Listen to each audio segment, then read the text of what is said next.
cuts, scrapes, burns, we all experience them and reach for home remedies that we think are tried and true. But are we helping the healing process or just simply making it worse? Well, today we're setting the record straight about at-home wound care, what works, what doesn't, and when it may be time to call in an expert. So joining us is Dr. Marcus Duda with Cone Health OrthoCare.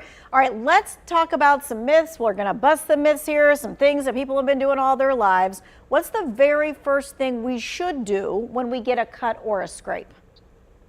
Well, when we all grew up, whenever we had a wound, we went to mom and cried about our boo-boos. And I remember one time when I was a little kid, I got a burn and my neighbor goes, "Oh, you got to put some butter on that wound. That's the worst thing you should do." So basically we have to use more of a scientific approach and clean the wound with soap and water, use gentle pressure to stop the bleeding, and apply a moist dressing, usually with an antibiotic ointment or Vaseline, and that dressing needs to be changed daily. If you have a wound that's from a bite, a deep wound, or something that's contaminated with soil, that's when you need to seek medical attention. All right, let's talk about this, because this is something that's in a lot of our medicine cabinets, the hydrogen peroxide or the alcohol. And forever and a day, our moms and our grandmothers have been putting that hydrogen peroxide on our wounds. So is that helpful or harmful? Well, hydrogen peroxide and alcohol are pretty much back in the dark ages when they used to put boiling oil on wounds. It really didn't help. The boiling oil and the peroxide and alcohol actually are killing the cells that are trying to heal the wound, and they are causing a lot of scarring, and it's definitely a no-no. Okay, definitely a no-no. No alcohol, no hydrogen peroxide. We're going to do it soap and water. That's what I heard you say.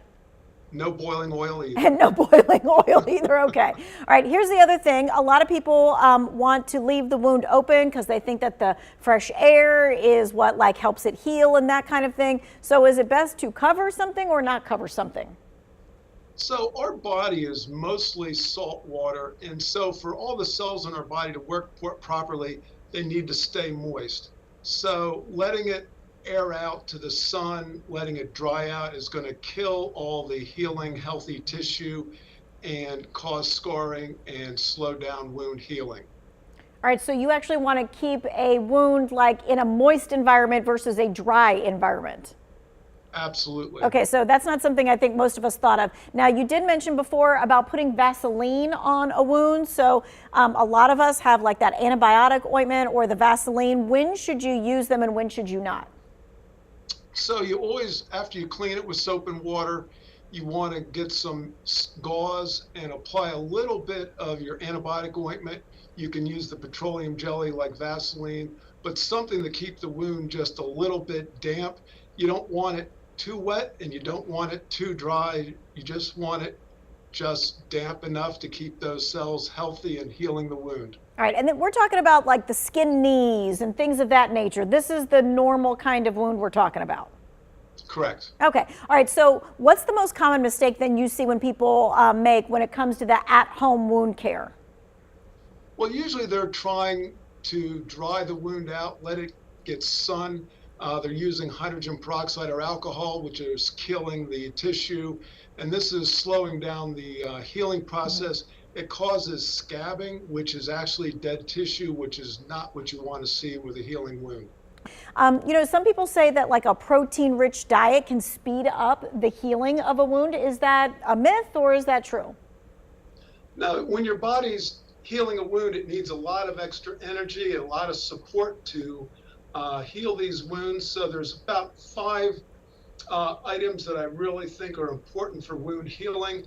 Vitamin C, about 1,000 milligrams a day, supports the collagen, and this is what keeps the healed skin healthy and soft.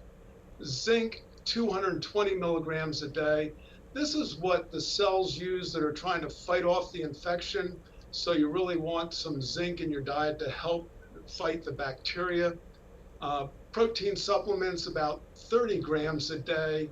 This is an excellent boost in the nutrition for your body to help healing. Omega-3s, great anti-inflammatory, really decreases scarring and really helps wound healing. And probably the most not thought of supplement are probiotics. In the hospital now, I'm seeing more and more infections from bad bacteria in the gut. So if you can keep good bacteria in the gut with the probiotics, you're really going to decrease your chances of having a bad infection. Is that as simple as just eating like Greek yogurt for probiotics, or do we need to take a You could do supplement? yogurt, or the pills have Hmm. a more broad spectrum of probiotics, but yogurt is an excellent start. Okay, all right. Well, what other kind of like maybe lifestyle factors or habits can affect how quickly a wound heals or doesn't heal? Well, when the body's healing wounds, the blood vessels leak all these healing and bacterial fighting enzymes into the wound to help the healing. The problem with that is it causes swelling, and swelling will slow down the healing.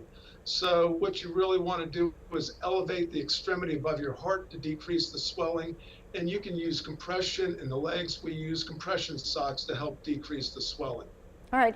So I guess my next step is going to be like, what are the warning signs maybe that a wound may be infected, or it's time that a doctor needs to see the wound, that the home care is not doing it any longer?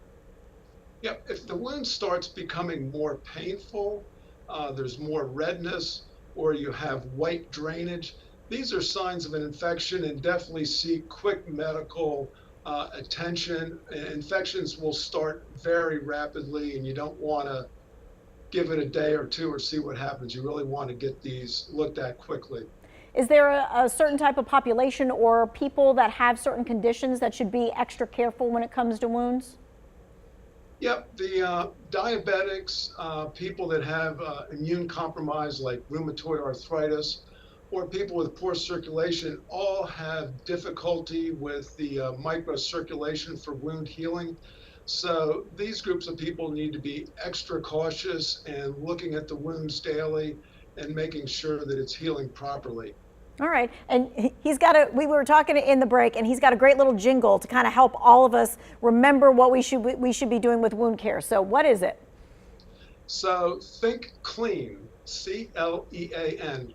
C for clean the wound with soap and water every day. L, look at the wound every day to make sure it's not getting infected. E, elevate the extremity to decrease the swelling. A, apply our antibiotic ointment or Vaseline. And N, a new dry dressing every day. In the office, we use non-sterile 4x4 gauze and just a regular gauze dressing and some antibiotic ointment, and you're good to go. Okay, all right. Well, thanks for letting us know scabs are not a good thing. We shouldn't be using our hydrogen peroxide and our alcohol. We need to just be using soap and water, and we need to put an ointment on there and cover that up. Absolutely, and you're going to have a nice healed wound that will not scar. All right, that's what we want. Thanks so much for your time and expertise. This is going to be in the To Your Well-Being section of our website.